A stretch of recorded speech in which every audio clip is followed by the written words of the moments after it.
Boa noite, pessoal. Vamos nos colocar em pé. Vamos fazer a nossa oração para iniciar a nossa classe de hoje. Oremos. Pai querido, como é bom terminar, entrar no final do teu santo dia estudando a tua palavra. Amém. Pedimos nesse momento que o Senhor seja o nosso professor e que o conhecimento de hoje traga então mudança em nossa vida. Amém. É o que pedimos no nome de Jesus. Amém. Amém. Obrigado por vocês terem vindo. Nós vamos então continuar o nosso estudo. Eu estava fazendo umas contas de quanto tempo vamos gastar estudando.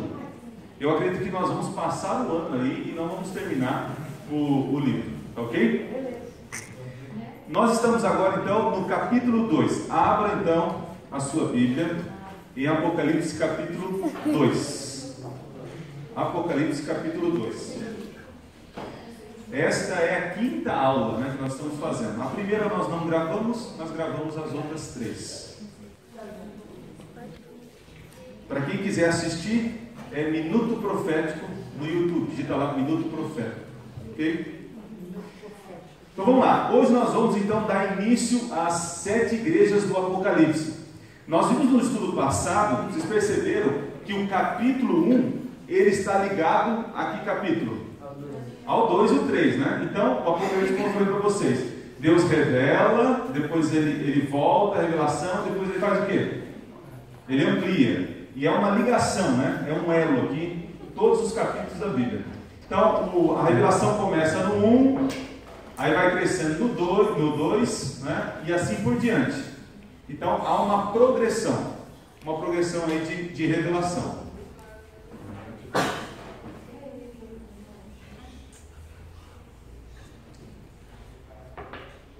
Então, em cada igreja, nós encontramos uma situação. Vocês vão perceber que primeiro há um endereço para onde é enviada essa carta, depois existe a revelação de Jesus, né?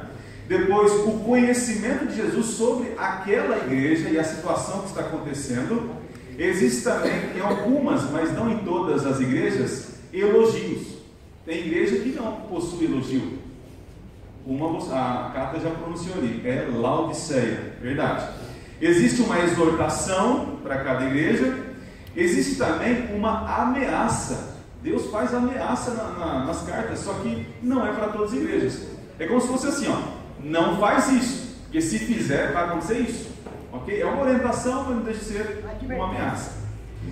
Existe também um convite para o conselho do Espírito, tá? Existe também uma promessa, sempre ao vencedor vai acontecer algo, tá certo? E as cartas também, elas podem ser interpretadas em 3 níveis. O primeiro é o literal. Então, vou colocar aqui, o primeiro é literal. Forma literal. Se você for no capítulo 1, verso 11, você vai encontrar o seguinte, dê uma olhada lá. 1 verso 11, diz assim, dizendo, o que vês, escreve aonde? Em livro, e manda para quem? As 7 igrejas, e aí tem os nomes das 7, Éfeso, Esmirna, Pérgamo, Tiatira, Sardes, Filadélfia e Laodiceia. Percebe o seguinte, essas igrejas eram igrejas literais que existiam na Ásia Menor, no tempo ali de João. Mas existiam outras igrejas. Mas por que Deus escolheu essas 7? Porque essas 7, elas são as que mais representam a proposta e a mensagem de Deus. Tá certo? 7 igrejas. E o interessante, gente, é que era para escrever um livro e mandar para 7. Então perceba, a mensagem que foi para a igreja de Éfeso também deveria ser lida na igreja qual? Esmirna, isso? Esmirna, né? Esmirna. Esses dias eu recebi um comentário de que eu escrevi errado, né? Não é macaxeira com CH, né? A Paula me ajudou, é macaxeira com X, né? Tá bom. Como professor de português, eu sou um bom pastor, né?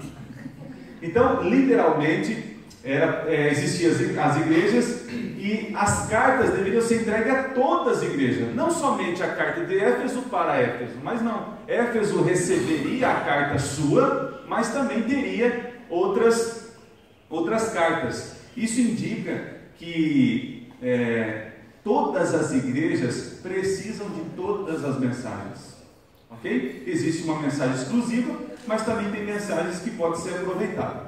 Então vocês entendem que todas as cartas elas foram enviadas a todas as igrejas. Bom, então nós temos esse primeiro nível de interpretação que é literal. Temos depois um segundo tópico que é a interpretação da seguinte forma: histórico, tá? Nível histórico. Não só a igreja adventista, mas como várias denominações acreditam que as 7 igrejas são 7 períodos da igreja cristã, tá certo? Que começou lá em Cristo e se estende então até a volta de Jesus. 7 grandes períodos. Então essa é a segunda possível interpretação. Existe também, eu quero dizer aqui, o terceiro ponto. O terceiro ponto é uma interpretação pessoal, particular, né? Pessoal. As mensagens de cada carta, elas também têm um significado na minha vida. Dependendo do momento que estou passando, ela serve para mim agora, é atual. Percebam? É uma igreja que existiu literalmente. Ela também serve como um tempo profético histórico da igreja cristã. E também é uma interpretação pessoal, particular para a minha pessoa hoje. Então, quando nós estivermos estudando, nós precisamos ter em mente esses 3 níveis de interpretação, ok? Então temos a interpretação literal, histórica e pessoal. Pois bem, com isso em mente, vamos avançar. Agora vamos então, capítulo 2, verso 1, e vamos ler a carta para a igreja de Éfeso. Vou ler. Diz assim, 2:1. E ao anjo da igreja em Éfeso escreve: estas coisas diz aquele que conserva na mão direita as 7 estrelas e que anda no meio dos 7 candeeiros de ouro. Eu conheço as tuas obras, tanto o teu labor como a tua perseverança, e que não podes suportar homens maus, e que puseste à prova os que a si mesmos declaram apóstolos, e não são, e os achaste mentirosos. E tens perseverança, e suportaste provas por causa do meu nome, e não te deixastes esmorecer. Tenho, porém, contra ti que abandonaste o teu primeiro amor. Lembra-te, pois, de onde caíste, e arrepende-te, e volta à prática das primeiras obras. Se não, venho a ti e moverei do seu lugar os teus candeeiros, caso não te arrependas. Tens, contudo, o teu favor, que odeias as obras dos nicolaítas, os quais eu também odeio. Quem tem ouvidos, ouça o que o Espírito diz às igrejas. Ao vencedor dar-lhe-ei que se alimente da árvore da vida e que se encontra no paraíso de Deus. Essa é a carta então para a igreja de Éfeso. Então vamos lá, vamos tentar interpretar de forma literal, histórica e pessoal. Nós temos então o nome da igreja, Éfeso. O que significa a palavra Éfeso? Olha que lindo. Éfeso significa desejável. Desejável. Pergunto para vocês, por que esse nome desejável já? Não tem, né? Tem? No ar? Desejável. Obrigado aos universitários presentes. Ok. Significa então desejável. Por que desejável? Porque é um período, de forma histórica, interpretando de forma histórica, é um período fantástico da igreja. E também a própria cidade era uma cidade desejável para viver. Eu não tenho tempo aqui para a gente falar sobre o local, a cidade que existia, mas era uma cidade próspera e uma cidade portuária. Então muitas pessoas vinham até ali para fazer negócios, e era uma cidade totalmente próspera. Então o local, a cidade, era um lugar desejável para estar. Estão entendendo? Então a igreja de Éfeso, o seu significado do nome é desejável. O endereço então diz aqui que ao mensageiro, né, ao anjo da igreja escreve. Esse anjo, como nós vimos, o anjo significa mensageiro. Então, João deveria escrever uma carta para o mensageiro da igreja de Éfeso. Quem seria esse mensageiro? Segundo nós entendemos, é o ancião, o líder da igreja de Éfeso. Ele que receberia a carta e ia fazer o quê? Ler para a congregação. Ok? Agora nós vimos o endereço, o significado do nome. Vamos ver agora no verso 1, tem a revelação de Jesus. Ele se revela para essa igreja. De que forma ele se revela? Ele diz assim, ó: diz aquele que conserva que mão? A mão direita, as 7 estrelas, e que anda no meio dos 7 candeeiros. Lembra das aulas passadas? 7 estrelas significa o quê? 7 anjos, isso. E os 7 candeeiros são?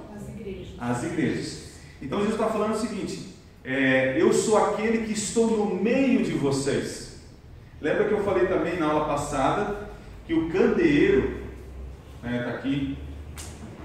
Ixi, até o final não tem mais isso. Isso aqui é o candeeiro. Tem 7 velas, certo? E lembra que existia uma preocupação com essas velas aqui, que elas não podiam o quê? Apagar. Então era constantemente o sacerdote estava ali cuidando, colocando azeite, vendo se tem alguma luz está fraca, enfim. Ele está dizendo assim: eu sou aquele que cuida das igrejas, que estou no meio de vocês. Fique tranquilo, eu estou com vocês. Estão percebendo a mensagem? Então a revelação dele mostra aí o cuidado dele para com a igreja. Tá?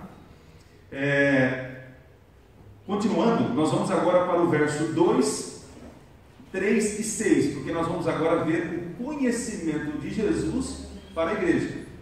Vamos lá então? Verso 2 diz assim, ó: conheço as tuas obras. Vamos destacar aqui algumas palavras, ó. Conheço o que? O teu labor. Conhece mais o que? Perseverança. E diz assim, ó: e não suporta que tipo de homens? Maus. Olha, uma igreja íntegra. Olha lá, e que puseste à prova os que si mesmos se declaram apóstolos e não são, e achaste o que? Mentirosos. Então, essa igreja era uma igreja que, quando via alguém que se dizia apóstolo, o que fazia com eles? Provavam, testavam eles, tá certo? E aí reconheciam que eles eram falsos profetas aí, né? Falsos apóstolos. Então vamos agora no verso 3. E tens perseverança, suportaste provas por causa do meu nome, e não deixaste o que? Esmorecer. Olha que igreja desejável e feliz. Eu queria ter uma igreja assim, onde os membros fossem fortes, inabaláveis, né? Podia vir qualquer vento de dificuldade, a igreja estava firme e forte. Essa era a igreja de Éfeso, por isso que ela era desejável. Tá? Agora olha o verso 6. Tens contudo o teu favor, que odeia as obras de quem? Os nicolaítas, as quais eu também odeio. Então vamos entender aqui, ó. Então diz que perseverança, suporta as provas pelo Evangelho, não se esmorece diante delas e não suporta os homens maus. Nós vamos ver agora em Atos, abra a Bíblia em Atos, capítulo 19, ali tem um pedacinho da história de Éfeso, é o registro que nós temos. Lembrando que quando João escreveu o Apocalipse, no ano por volta do ano 96, o livro de Atos, né, a história do livro de Atos já tinha acontecido. Tá? Então, no capítulo 18, para ser mais preciso, ali já mostra Paulo chegando a Éfeso. Olha o verso 24, 18 e 24 de Atos. Nesse meio tempo, chegou aonde? A Éfeso, um judeu natural de Alexandria, chamado Apolo, homem eloquente e poderoso das Escrituras. Ali você vai ver agora mencionando a cidade de Éfeso. Mas no capítulo 19 acontece uma situação.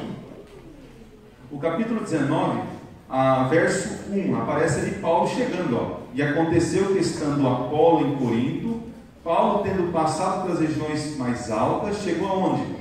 Éfeso, e achando ali alguns discípulos. Ali tem uma história interessante, né? Paulo chega em Éfeso e encontra alguns discípulos. E aí pergunta para eles assim: vocês têm ouvido falar do Espírito Santo? E aqueles discípulos, ele falou assim: não, nunca ouvimos falar. E Paulo fala assim: mas vocês foram batizados como?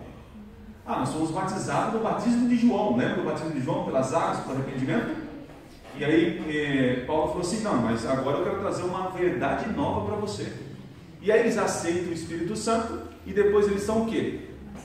Batizados novamente, porque conheceram uma verdade nova. Então agora eles fazem um compromisso com essa verdade nova que é o Espírito Santo. Mas continuando, vai então ao verso 17 do capítulo 19. Acontece o seguinte: Paulo começa a pregar na cidade. E a cidade, gente, ela é uma cidade assim, histórica, uma cidade forte, porque eles acreditavam que a deusa que estava ali, a deusa chamada Diana, era uma deusa, uma estátua que caiu de Júpiter, né? Caiu do céu e caiu na cidade. Então muitas pessoas adoravam essa deusa Diana e faziam estátuas e imagens. E muitas pessoas ganhavam com isso. Imagina só, vendendo estátuas e imagens. Muitos turistas chegavam lá, queriam conhecer o templo da deusa Diana e compravam o que lá? Uma imagem. E era muito lucrativo. E Paulo, quando chega lá, fala: gente, esse não é o evangelho. Isso daí é adoração a imagens. Isso não é, Deus não se agrada disso. E ele começa então a falar sobre as verdades bíblicas. E acontece o seguinte: o povo começa a ver que realmente não devemos adorar a imagens, né? Mas ao Deus Criador. E aí o povo começa a fazer o quê?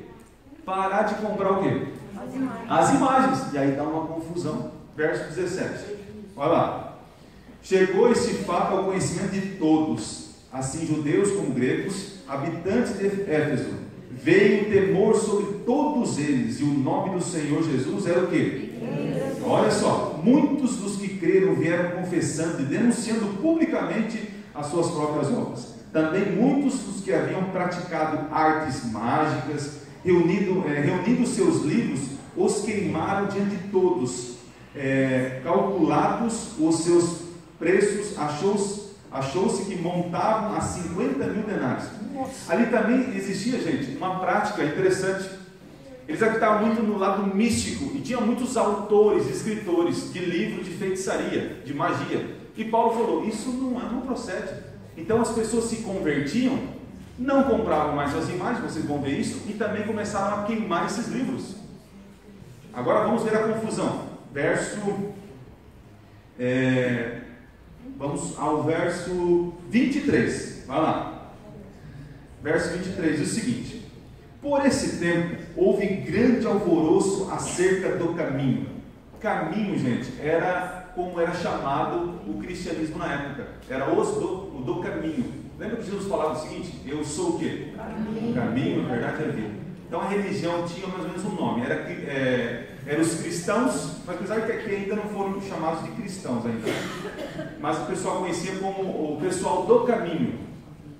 Verso 24.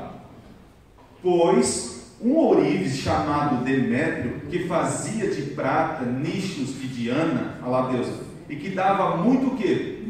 Lucros aos artífices, né, aos artesãos, convocando-os juntamente com outros da mesma profissão, disse-lhes: senhores, sabeis que deste ofício vem o quê? O nosso dinheiro, o nosso ganha-pão. Verso 26. E estáis vendo e ouvindo que não só em Éfeso, mas em quase toda a Ásia, este Paulo tem o quê? Persuadido e feito o quê? Desencaminhado muita gente, afirmando não serem deuses o que são feitos por mãos humanas. Olha só a preocupação dele: a gente vai perder o trabalho, perder o dinheiro, nós temos que fazer alguma coisa. Olha o verso 27.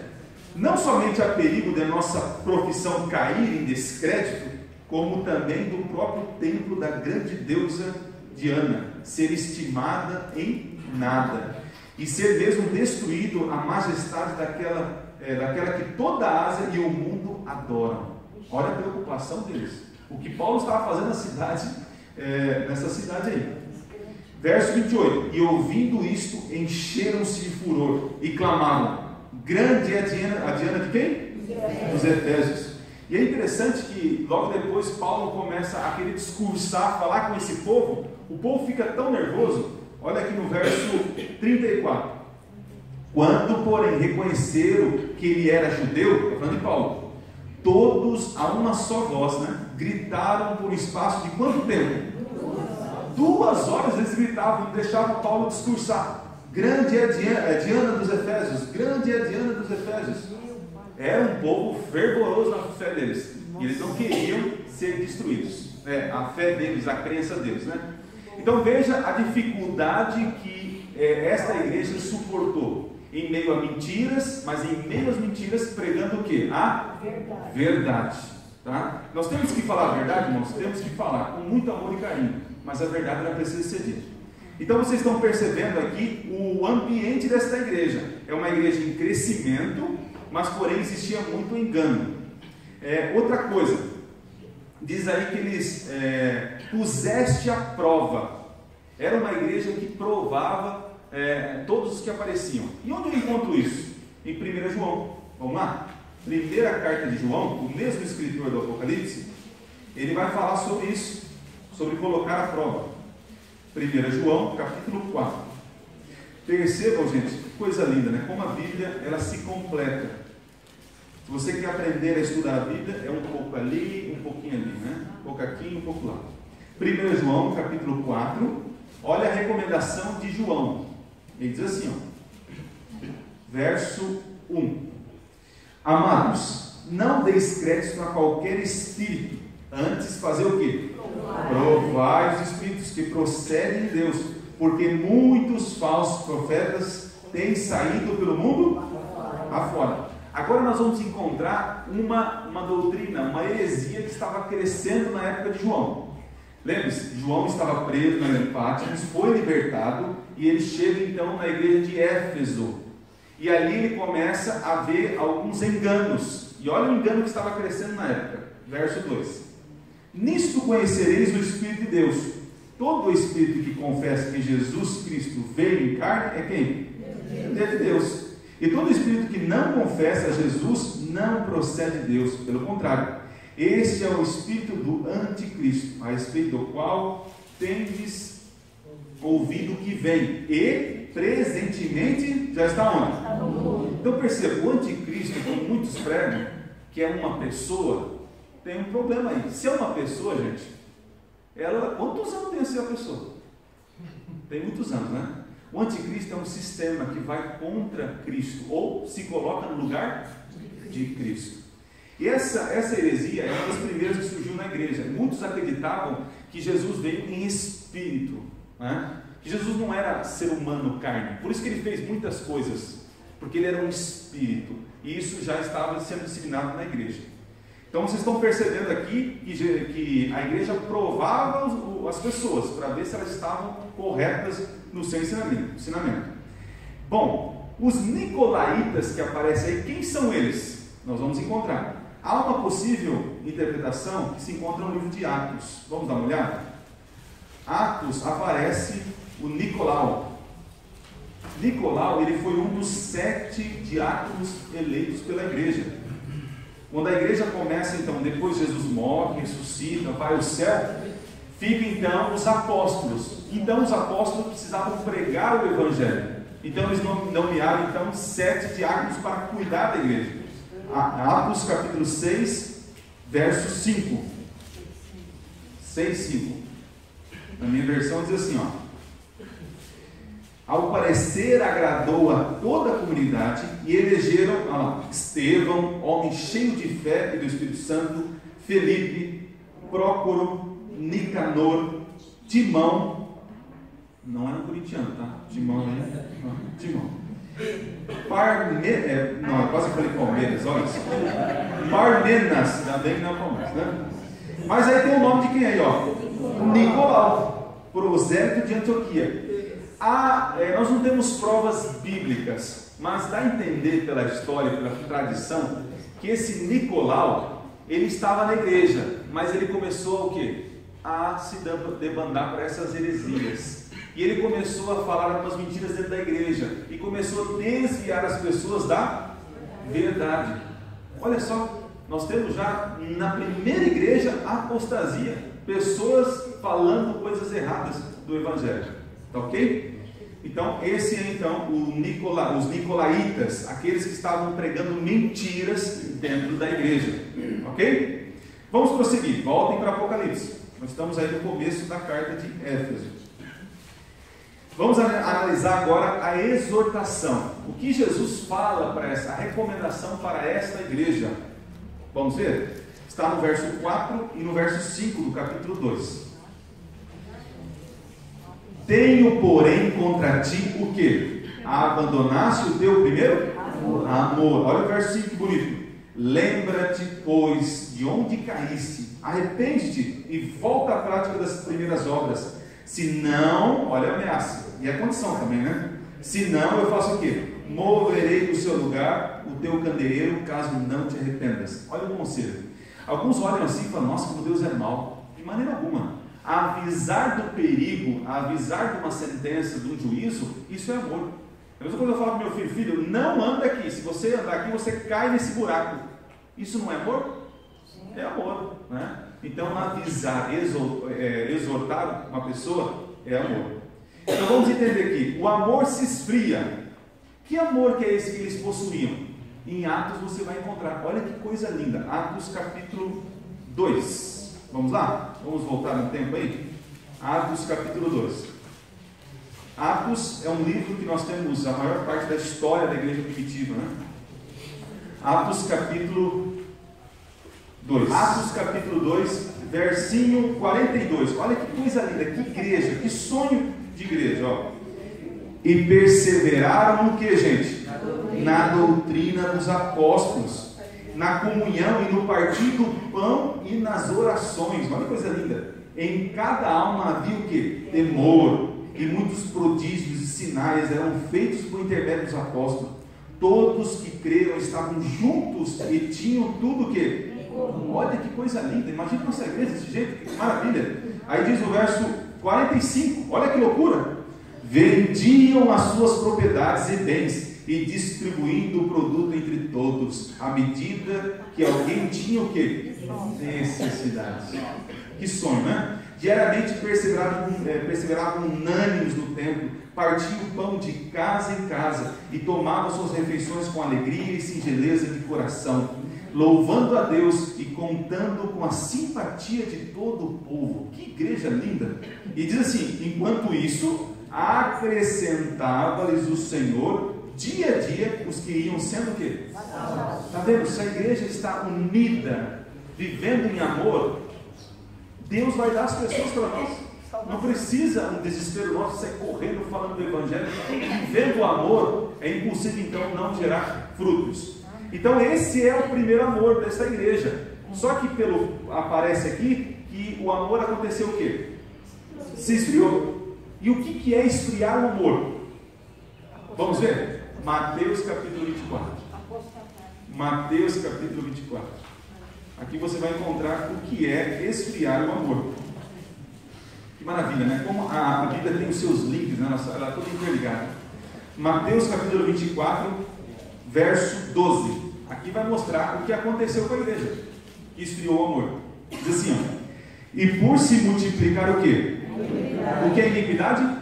Pecado, né? O amor se esfriará de quanto? Quase todos, não de todos, mas de quase. Então, eles faziam tudo isso, essas obras de amor, tudo, e aí começou a esfriar o amor. Por que começou a esfriar? Porque o pecado começou a aumentar. É como se fosse uma balança, né? Aumenta o pecado, diminui então.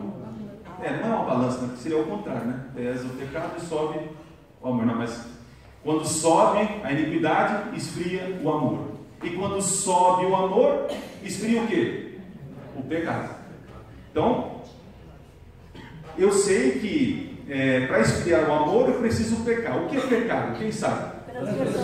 Transgressão da lei. Em 1 João capítulo 3, verso 4 vai dizer que transgressão, quando eu peco, existe uma lei, e eu então não guardo essa lei, é pecado. Isso faz com que o meu amor faça o quê?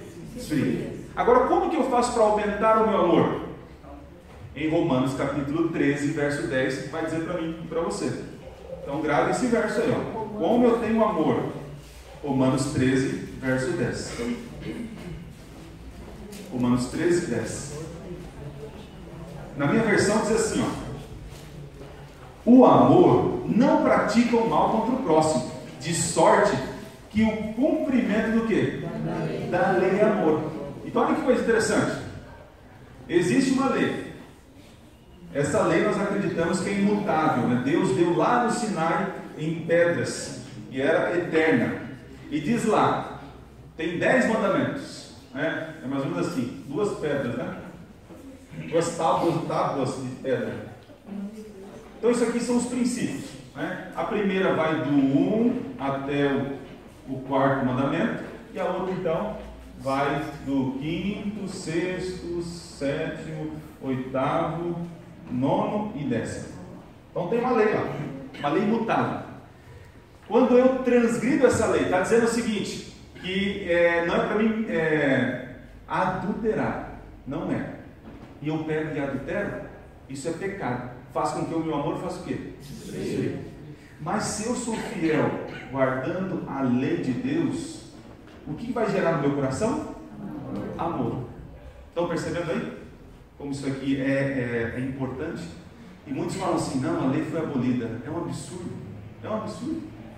Então tome cuidado ao afirmar isso, né, que a lei foi abolida. Se a lei foi abolida, gente, então não existe pecado. Se não existe pecado, então não precisa... vamos pecar, vamos fazer, vamos aprontar todas aí e está tudo certo, não existe lei.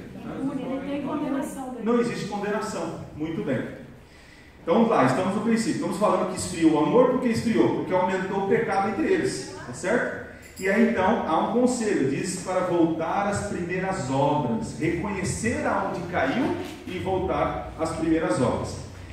Na questão de voltar às primeiras obras, arrependimento, a palavra que aparece ali é metanoia.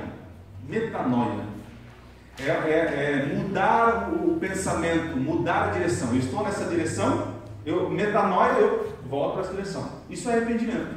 Não é apenas um sentimento, mas é algo racional e através da emoção também eu tomo uma decisão e volto. Isso você vai encontrar em Lucas. Vocês muitos conhecem esse texto, Lucas capítulo 15. Ali tem um clássico da nossa história. Lucas capítulo 15. Ali tem um exemplo do que é metanoia, arrependimento. Lucas capítulo 15, vou ler para vocês o verso 17 e o 18. Diz assim, ó: então, caindo em si, disse: quantos trabalhadores meu pai tem pão com fartura, e eu aqui morro de fome. Levantar-me-ei e irei ter com meu pai, e lhe direi: pai, pequei contra o céu diante de ti. Essa aqui é a história do filho pródigo. Lembra que ele está ali trabalhando com os porcos? Poxa vida, o que eu estou fazendo aqui? O intelectual, a razão, o que eu estou fazendo aqui? Só que aí ele lembra, né? Fala, lá na casa do meu pai, então eu vou voltar. Esse voltar é arrependimento. Então, se você está caminhando no caminho errado e descobre e percebe que está errado, é avisado, o que você tem que fazer? Voltar. Isso é arrependimento. Estão percebendo como é profundo? E existem muitas coisas aqui, mas eu não posso me alongar, senão o nosso horário não dá. Vamos então avançar no final do verso 5, lá em Apocalipse capítulo 1. Tem a ameaça.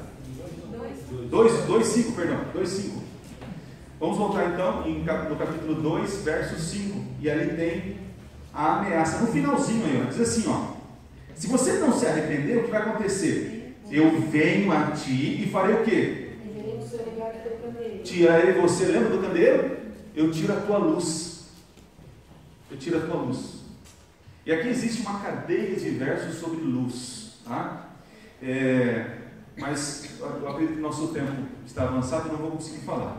Mas em Isaías 42, verso 6, diz que Israel deveria ser a luz para os povos, para as nações. Você vai encontrar isso também no capítulo 49, verso 6 de Isaías, que diz que Deus levantou Israel para ser um baluarte de bênçãos para as nações. Você vai para o capítulo 60 de Isaías, verso 1 ao 3, também diz lá. Perceba, gente, que Deus escolheu Israel, não porque era uma nação bonita, legal, mas porque Deus falou assim: eu vou pegar esse povo simples e vou fazer deles uma luz para os povos. E os povos vão atrás deles para saber como vocês conseguem ter tanta prosperidade. E gente, era assim que é para a nossa igreja ser. Esse é o nosso ideal. Os povos lá fora falam assim: nossa, mas por que os adventistas são um povo estudioso, né? Um povo inteligente? O que eles têm? Porque eles são saudáveis? Porque eles duram mais, né? Porque eles não têm doenças? E aí seria muito fácil falar assim, ó, porque nós temos uma revelação e nós seguimos essa revelação. Tá? Esse é o ideal de Deus. Ok. Em Mateus capítulo 5, Jesus fala assim: vós sois o quê? A luz do mundo, né? Agora eu quero ler pelo menos um verso sobre isso. 1 Tessalonicenses capítulo 5, 19. Sobre 1 Tessalonicenses, depois de Colossenses aí, primeira epístola aos Tessalonicenses, capítulo 5, verso 19. Isso aí, 19. Um verso muito comprido, né? Diz assim: não apagueis o quê? O Espírito. Então veja, ó, há uma cadeia de versos em que nós somos a luz que brilhamos para o mundo. Mas quem faz nós brilharmos para o mundo? O Espírito. Quando o Espírito fala comigo e eu aceito a revelação e vivo conforme a revelação, eu me torno o que diante do mundo? Uma luz. Só que quando o Espírito é retirado da minha vida, eu sou luz ou sou trevas? Trevas. Está vendo a ameaça de Deus? Gente, se vocês não podem entender e não voltar às primeiras obras, eu vou tirar o Espírito de vocês. E quando nós perdemos o Espírito, nós perdemos tudo. Foi assim com Sansão. Lembra com Sansão? Sansão, quando achava que o poder dele estava nos cabelos, falou: não, meu poder vem dos cabelos. Deus tirou o Espírito, ele perdeu tudo. Perdeu o olho, a dignidade, a integridade, perdeu tudo. Está aí um perigo, né? Ok, e agora a promessa. A promessa é linda. Vamos ver, verso 7. Capítulo 2 de Apocalipse, verso 7. Quem tem ouvidos, ouça. Lembrando que essa expressão não é apenas fisicamente: eu tenho orelha, então eu vou ouvir. Então, coitado do surdo, né? Coitado do surdo. Esse ouvir é de forma espiritual, com sabedoria. Então diz assim, ó: quem tem ouvidos, ouça o que o Espírito diz às igrejas. Ao vencedor, dar-lhe-ei que se alimente do quê? Da árvore da vida, que se encontra onde? No paraíso de Deus. Só que se você fizer uma pesquisa sobre a árvore da vida, você vai ver que essa árvore existia onde? No jardim do Éden, aqui na terra. Mas depois que os nossos primeiros pais foram expulsos, o jardim fez o quê? Sumiu, foi arrebatado ao céu. Nós acreditamos. Mas você vai encontrar também em Apocalipse capítulo 22. Vamos lá? O que é então comer o fruto? Que promessa é essa? Capítulo 22, versinho 2. Diz assim: no meio da sua praça, de uma a outra margem do rio, está o quê? A árvore da vida, que produz 12 frutos, dando o seu fruto de mês em mês, e as folhas das árvores são para a cura dos povos. Nós vamos estudar nesse verso, então não vou falar muita coisa aqui. Mas aqui a promessa é: vou dar ao vencedor que suportar, se arrepender, ter perseverança, eu vou dar de comer do fruto da árvore da vida. O que significa isso? Vida eterna. Parabéns. Vida eterna. Coisa linda. Então agora eu vou falar rapidamente as 3 interpretações aqui. Vamos lá. Nós fizemos uma interpretação bíblica dos pontos. Agora eu vou falar sobre a interpretação literal. Então, esta igreja, chamada Éfeso, que significa desejável, que existiu no primeiro século, ela foi fundada por João, uma igreja fiel que passou por dificuldades, tais como uma mentira, um engano e a perda do primeiro amor. Agora existe a aplicação histórica. A igreja de Éfeso, ela representa a igreja do primeiro século, que foi do ano 31 ao ano 100, parabéns, ao ano 100. Essa é a primeira igreja, tá? Ao ano 100. Aproximadamente, não é certinho, tá? Mais ou menos isso aí. O início da era cristã com Jesus e os apóstolos. Agora existe uma aplicação pessoal para a minha vida e para a sua. Olha só. Jesus, ele anda ao nosso lado e sabe das nossas dificuldades. Lembra que ele fala que ele é aquele que anda no meio dos candeeiros, né? Então ele sabe da dificuldade, ele conhece, ele está presente. Precisamos nos manter firmes em meio ao engano e não aceitar os falsos ensinos e perseverar nas boas obras, porque em breve nos será dado então o fruto da vida, ou seja, a vida eterna. Compreenderam? Então essa carta. Agora vamos rapidamente para a segunda carta, que é Esmirna, e nós vamos terminar nessa carta. Vamos lá? Capítulo 2, avançando. A igreja de Esmirna. É uma carta bem pequenininha, mas poderosa. Eu, quando estudei, eu fiquei assim abismado com as coisas que ali se encontram. Verso 8 a 11. Vou ler rapidamente. Ao anjo da igreja em Esmirna escreve: estas coisas diz o primeiro e o último, que esteve morto, mas tornou a viver. Conheço a tua tribulação, a tua pobreza, mas tu és o quê? Rico. E a blasfêmia que em si mesmos declaram judeus e não são, sendo antes o quê? Sinagoga de Satanás. Não temas as coisas que tens de sofrer. Eis que o diabo está para lançar em prisão alguns dentre vós, para ser exposto à prova. Tereis tribulação de quanto tempo? 10 dias. Ser fiel até a morte e dar-te o quê? Coroa da vida. Quem tem ouvidos, ouça o que o Espírito diz às igrejas. Ao vencedor, nenhum modo sofrer o quê? Dano. De qual morte? Opa, então tem duas mortes aí. Vamos ver. Então, Esmirna, o que significa a palavra Esmirna? Ela vem da palavra mirra. Mirra. Vocês sabem o que é uma mirra? É um perfume. Mas a mirra é um perfume, mas é uma planta que você cheira, você não sente o perfume. Mas quando ela é pressionada, esmagada, ela exala o quê? Um perfume agradável. O que isso quer dizer? Se Esmirna é um perfume que vem de uma planta, e quando é esmagada solta um perfume, vocês vão preparando já. O que é essa carta? Olha que interessante essa carta. Então vamos lá. Revelação de Jesus. Qual é a revelação? Ele diz que então que ele é quem? Que ele é o primeiro e quem? O último. Ou seja, ele não tem começo nem fim. Ele é eterno. Segundo o livro de Isaías, diz que ele não tem princípio, né? Não tem começo nem fim. E ele diz aqui, ó, ele esteve morto, mas tornou. Por que ele se revela dessa forma? O que ele está tentando dizer? Vamos ver isso? João capítulo 15, rapidinho. João capítulo 15, verso 18. Gente, eu acredito que daqui para frente, né, nós chegaremos a coisas que talvez vocês tenham mais curiosidades, né? Capítulo 15 de João, o verso 18 diz assim, ó: se o mundo vos odeia, sabeis que primeiro do que vós outros me odiou a mim. Se vós fosseis do mundo, o mundo amaria o que era seu.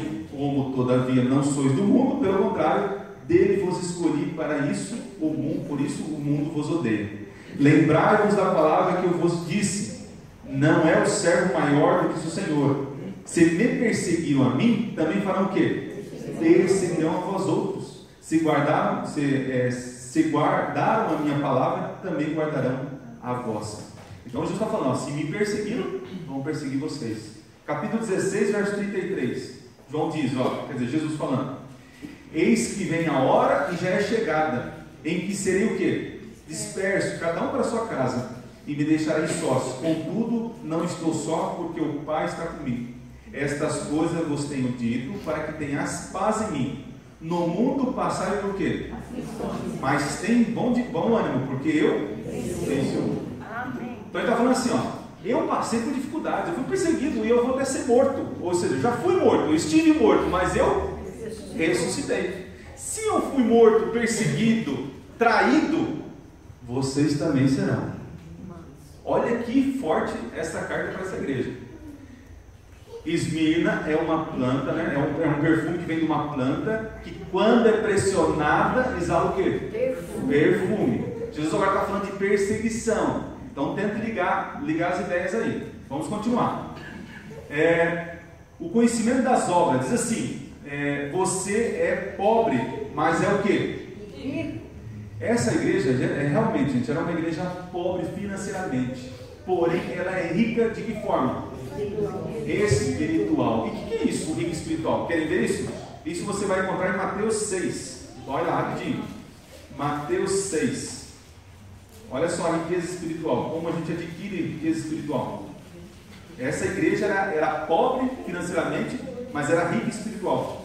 Mateus capítulo 6, versinho 19. Diz assim: não acumuleis para vós outros tesouros sobre a terra, onde a traça, a ferrugem corrói, onde os ladrões escavam e roubam, mas ajuntai para vós outros tesouros aonde?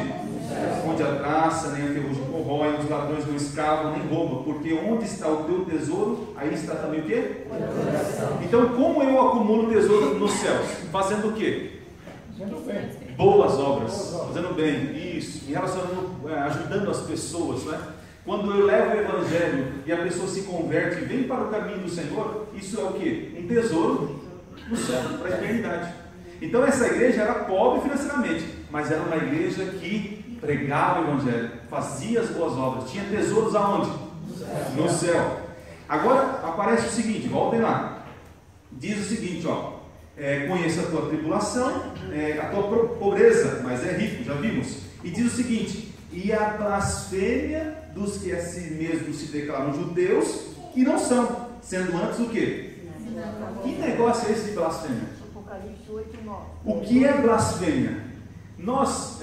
As palavras com o tempo, gente, ela vai criando o que nós chamamos de semântica. As palavras elas mudam. Por exemplo, se eu disser para você que o Neto ele é um bárbaro, aí você fala assim: nossa, o Neto é tão grosseiro assim, ignorante, bruto. Porque um bárbaro, hoje nós entendemos que um bárbaro é uma pessoa grosseira, ignorante.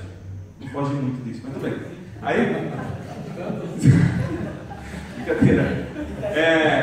Só que no tempo de Jesus, quando falava bárbaro, sabe o que significava? Estrangeiro. É um estrangeiro, é um bárbaro de outra terra, desconhecido.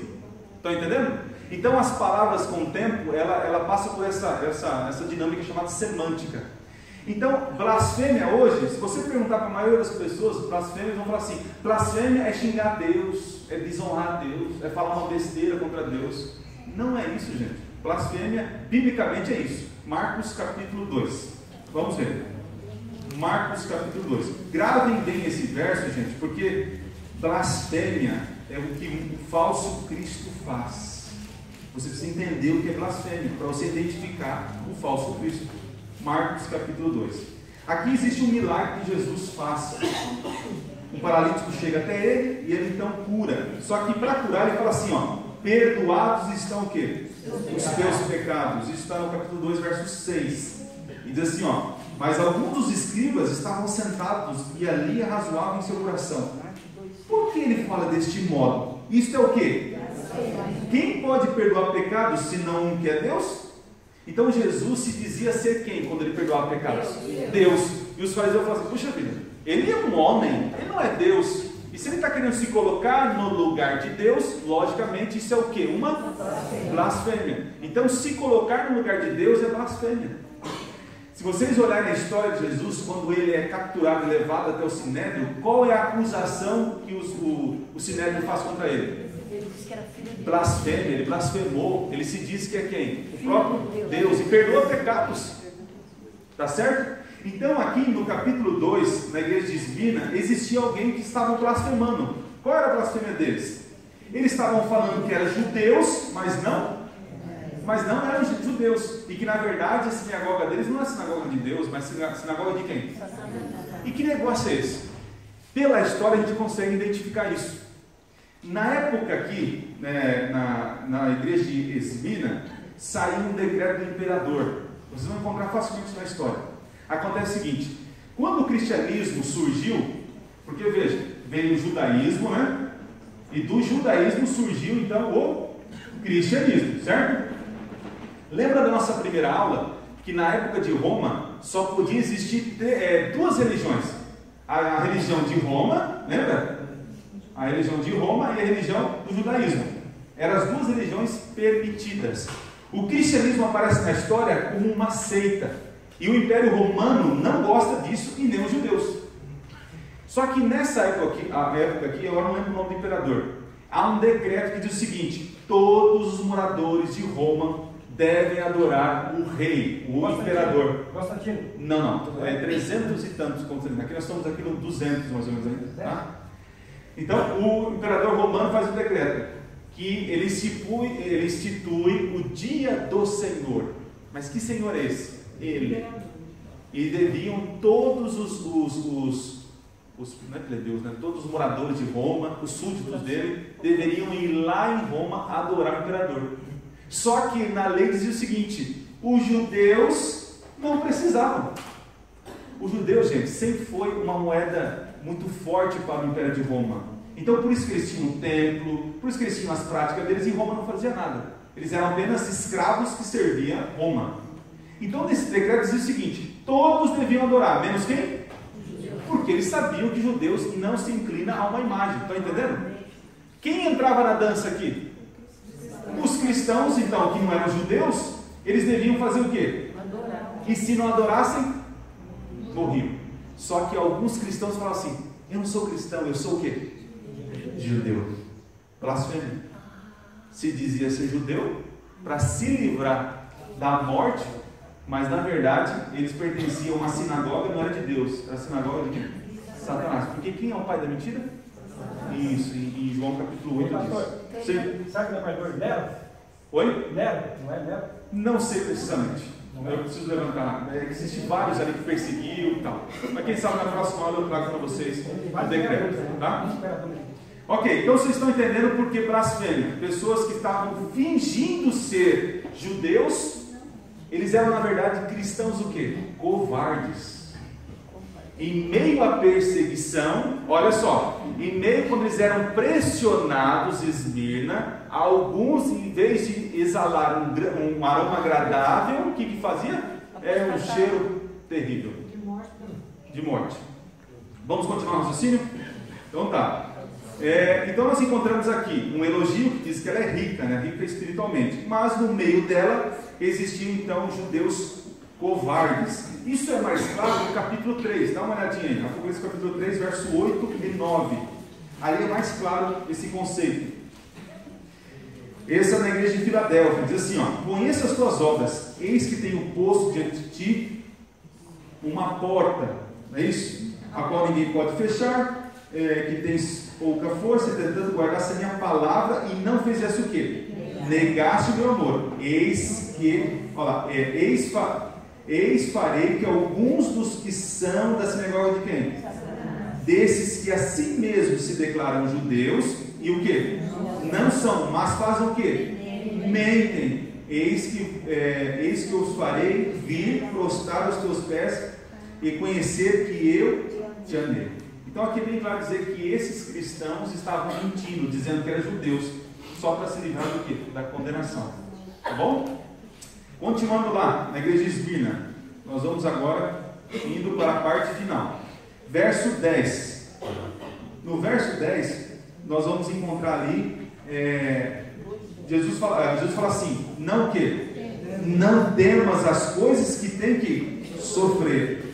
Eis que o diabo está para lançar em prisão algum dentre vós, para seres o que? Posto à prova, e tereis tribulação de 10 dias. Ser fiel até a morte, e dar-te-ei a coroa da vida. Vamos entender isso. Aqui diz o seguinte: Jesus está falando, gente, ó, não temas o que vocês vão sofrer. Em outras palavras, ele está dizendo o seguinte: eu não vou livrar vocês de sofrimento. Percebe isso? Não temam o que vocês vão sofrer. Ou seja, vocês vão sofrer. Eu não vou livrar vocês do quê? Da perseguição. Mas Satanás vai perseguir vocês, colocar vocês aonde? Prisões. Mas Jesus já havia avisado isso antes, lá em Mateus capítulo 24, verso 9. Olhem lá. Jesus já havia avisado isso. Mateus capítulo 24, verso 9. Diz assim: e então sereis atribulados, e vos o quê? matarão, e sereis odiados de todas as nações por causa do quê? Meu nome. João era um exemplo, né? João estava preso por causa do testemunho de Jesus, né? O império mandou prender. Então nós temos aqui que seriam sofrer e ser lançados na prisão. Mas o que me chama a atenção do verso 10 é o seguinte, ali ó, para ser disposto o quê? A prova. Diz que haveria essa tribulação para que a igreja fosse posto à prova. Poxa, como assim? Deus permite que as provações venham? Permite. Para quê? Para eu sofrer e Deus, olha, coitadinho, está sofrendo, agora eu vou abençoar ele. Não é assim, gente. Deus ele não é masoquista nessa situação, né? Vamos entender? Capítulo 1 de Tiago, você vai entender agora por que vem a prova. Vocês vão perceber por que a igreja era rica. Aqui estava a riqueza desta igreja.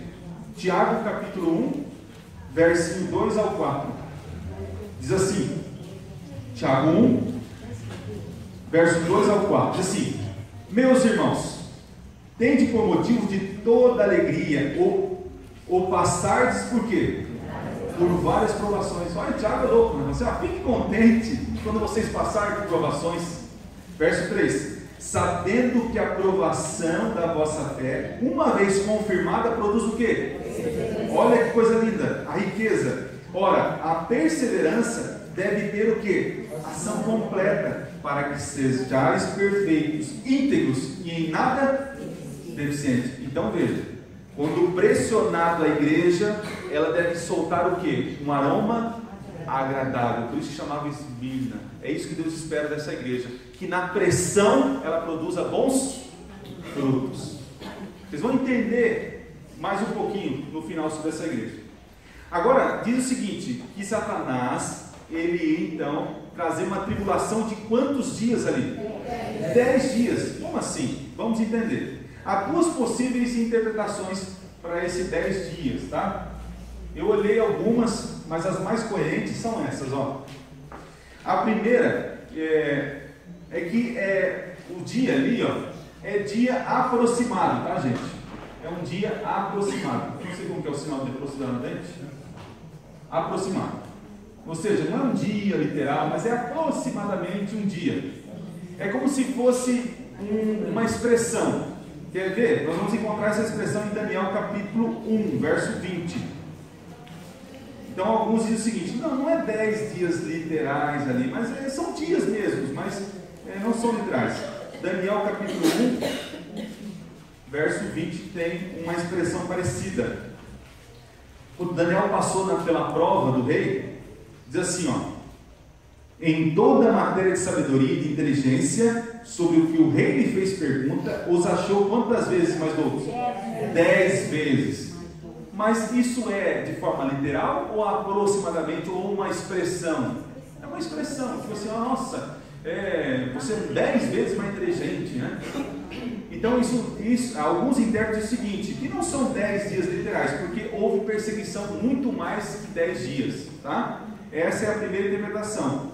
A segunda, que é mais coerente biblicamente, é que dia representa o que, gente? Ano, parabéns. Como eu vejo isso? Como assim? Dia representa ano. Onde eu acho fundamento bíblico para isso? Números capítulo 14. Vamos lá rapidinho.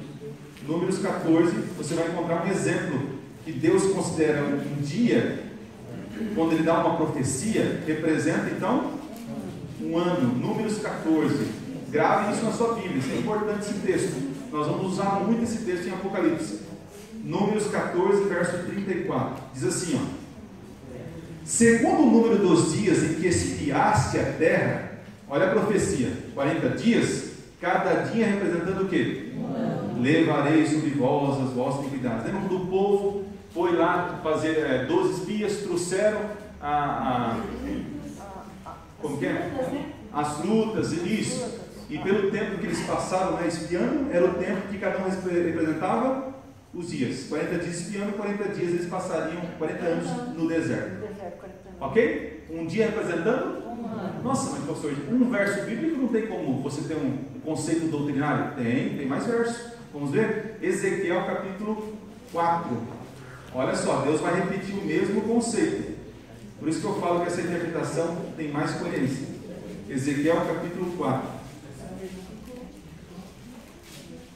Lembrando, gente, que eu não estou colocando as imagens aqui para que você não fique preguiçoso, tá? A gente costuma ver tudo, é bom que você casse aí e estude. Essa é a intenção.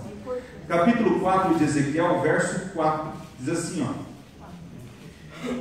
deite também sobre o teu lado esquerdo e põe a iniquidade da casa de Israel sobre ele, conforme o número dos dias que deitares sobre ele, levará sobre ti a iniquidade dela. Verso 5: porque eu te dei os anos de sua iniquidade, segundo o número do quê? Dos dias. E aí vai até o verso 6, dizendo sobre esse assunto aí. Então, para Deus, em profecia, dia representa ano. Lá nós temos quantos dias de tribulação e perseguição? 10 dias. Então, na verdade, são 10 o quê? Anos. Mas aí, quando aconteceu isso? Já chegaremos lá. Vamos ver a prova, a promessa? A promessa é bonita. A promessa de cada igreja é linda. Voltem lá, capítulo 2 de Apocalipse. A promessa é assim, ó: quem tem ouvidos, ouça o que o Espírito diz às igrejas. Ao vencedor, de nenhum modo sofrerá o quê? O dano da segunda morte. E em cima, no verso 10, no finalzinho, diz assim, ó: ser fiel até a morte e dar-te-ei o quê? Coroa da vida. Aqui tem uma coisa linda. Ele fala assim, ó: ser fiel até a morte e eu vou te dar uma coroa, a coroa da vida. No grego existem duas palavras para coroa, tá? Olha que coisa linda. Você vai, no português, coroa é coroa, para nós tudo é coroa. Só que no grego, coroa tem duas palavras. Existe essa palavra aqui, ó. Eu vou colocar bem ao pé da letra. Palavra Stéphanos. E existe uma outra coroa, que é coroa no português, mas no grego é diadema. Decorem isso que a gente vai usar mais para frente, tá? Aqui a palavra que aparece aqui, a coroa da vida, é coroa Stéphanos, que representa vitória, é uma coroa de vitória. Então, um atleta, quando ganha, chega no primeiro lugar, ele ganha uma coroa de vitória, porque ele é um vencedor. Diadema é uma coroa também, só que é uma coroa para um rei, é uma coroa real, que tem autoridade. Quando se imposta faz a cerimônia para dar um rei o título, é uma coroa real, dá para ele então um diadema. E olha que coisa linda. Se você for então para Apocalipse capítulo 12, verso 1, rapidinho lá, 12, verso 1, você vai ver uma igreja, uma mulher com o que na cabeça? 12, verso 1, viu-se grande sinal no céu, a saber, uma mulher vestida do sol, com a lua debaixo dos pés, e o que na cabeça? Uma coroa. Que palavra que é aqui? Stéphanos ou diadema? Stéphanos. É uma mulher vitoriosa. Olha aqui, olha como começa a fazer sentido. Agora, olha só, se você for então agora para o versinho 2, diz assim, ó. Verso 3, perdão. Viu-se também outro sinal no céu, eis um dragão grande e vermelho, com 7 cabeças, 10 chifres, e nas cabeças o quê? Diademas, está aqui. Coroa o quê? Real. Na mulher tinha coroa Stéphanos, e no dragão tinha coroa? Por que essa diferença? Não perca, Apocalipse capítulo 12. Tá bom? Agora o mais bonito, o dragão tem diadema na cabeça. Quantos diademas ele tem ali? 7 diademas.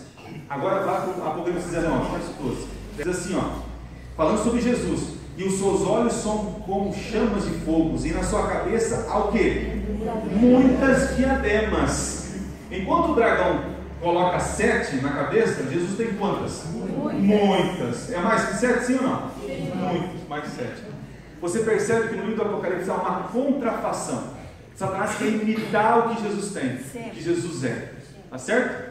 Então vocês entenderam isso daí, sobre a coroa. E agora, não sofrerá, o último verso que nós vamos ler, diz aqui: não sofrerá dano da segunda morte. Que negócio é esse? Então existe duas mortes? Existe.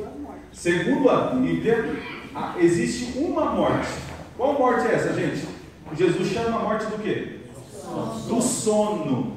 Então todos aqueles que morreram, eles estão o que, segundo Jesus? Dormindo. A primeira morte é a morte do sono. Entenda isso, é importante. Então, peraí, as pessoas estão dormindo, não estão no céu? Não, segundo a Bíblia não estão. Estão fazendo o quê? Dormindo até quando? Mas prova isso, pastor, na Bíblia? Vamos provar. Vamos provar para vocês. E agora a segunda morte, que é a morte eterna. A essa sim a gente tem que ter medo, gente. Eterna. Apocalipse capítulo 20, você vai encontrar ali. Versinho 6. Bem-aventurado e santo aquele que tem parte em qual? Primeira ressurreição. Sobre esses, a segunda o quê? Não tem autoridade. Pelo contrário, serão sacerdotes de Deus e Cristo e reinarão com eles 1000 anos. E onde acontece a segunda morte? Está aqui, ó, verso 14. Então a morte, qual morte? A morte eterna. E o inferno foram lançados para onde? Dentro do lago de fogo. Esta é a segunda o quê? Morte, né? O lago de fogo. Perceberam a diferença? Então, a promessa de Jesus é o seguinte: gente, fiquem firmes na tribulação aí. Alguns vão morrer. Mas quando vocês forem pressionados, porque eu vou permitir que vocês sejam pressionados, é para vocês produzirem o quê? Um aroma agradável, um bom testemunho. E se você permanecer firme, você não vai ter dano na segunda morte. Você pode até passar pela primeira, mas a segunda não vai te achar. Coisa linda. Vamos terminar então com os 3 interpretações. Vamos lá. Aplicação literal. Essa igreja ela foi fundada pelo apóstolo Paulo, uma igreja fiel que passou por grande pobreza, perseguição, sofrimento e até o quê? Morte. Agora existe uma aplicação histórica. A igreja é do ano 100. Vamos colocar aqui, ó.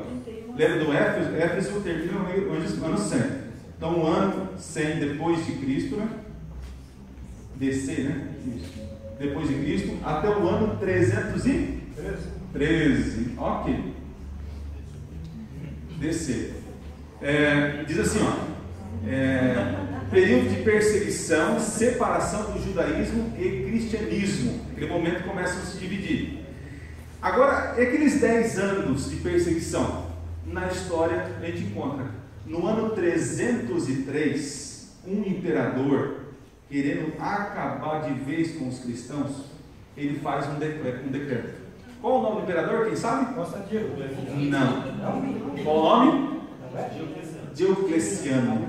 Esse camarada começa a perseguir os cristãos e matar gente. É um genocídio. É uma atrocidade. Isso começou com o decreto dele em 303 e terminou em 303 com um edito de Milão. Que quem que assinou? Agora é Constantino. Isso. Aqui o edito de Milão, trazendo paz e perseguição. Olha como Constantino era um cara espetacular. Ele viu que quanto mais matava cristão, o que acontecia? Mais surgia. Gente, para, não dá. Se a gente não pode contra o inimigo, então nós fazemos o quê? Vamos unir aos inimigos. E aí Constantino, então, como um grande estatista, ele então para de perseguir e se infiltra na igreja. E aí começa o problema na igreja cristã. Ok? Então nós temos aí com o edito de Milão, o imperador Constantino encerra a perseguição. Então foram 10 anos de perseguições, exatamente como diz a palavra de Deus, ok? E a última agora é a aplicação pessoal. E preste atenção nessa aplicação que ela é linda. Quando em momentos de aflição devemos ser o perfume do quê? De Cristo. Quando alguém te tira do sério, quando alguém te maltrata, você deve exalar que tipo de perfume? Você deve pagar o mal com o bem. Está vendo a ideia de Cristo aqui? Então, alguns falam assim: mas ele me tirou do sério, ele me atormentou e eu falei. Gente, não é assim não. Nós devemos ser diferentes, sermos o perfume de Cristo. Nossa fidelidade não pode ser apenas intelectual, mas devemos mostrar nossa fé através das obras, que é o aroma agradável. Independentemente das consequências, lembramos aqui de João Batista. Lembra João Batista? Jesus falou que dentre as mulheres ele era o maior. Mas quando ele foi preso, Jesus foi lá salvar ele da morte? Não. E João Batista foi o quê? Decapitado. Nós temos também, por exemplo, os amigos de Daniel. Os amigos de Daniel, eles iam ser lançados na fornalha ardente. E eles foram lançados ou não foram? Foram. Só que nesse momento há uma intervenção divina. Daniel foi jogado nas covas dos leões, sim ou não? Foi jogado. E naquela hora Deus o salvou. Tem pessoas, queridos, que Deus há de salvar. Tem outras que vão morrer. Há na história vários, como por exemplo John Huss. John Huss, ele foi queimado vivo. E quando ele começou a ser queimado, interessante que o carrasco ia colocar o fogo atrás, né? Ele falou: não, eu não tenho vergonha do evangelho, queima aqui na frente, ó. Enquanto ele era queimado, ele cantava um hino. Doce chama. Isso, doce chama. Então você percebe o seguinte, gente, que como Daniel e seus amigos foram livres, mas João Batista não foi. É nas horas difíceis que revelamos o nosso perfume, o nosso caráter. Estão percebendo? Que coisa linda. Nós estamos apenas começando no livro do Apocalipse. Então não perca o próximo episódio da série, né? Apocalipse verso por verso.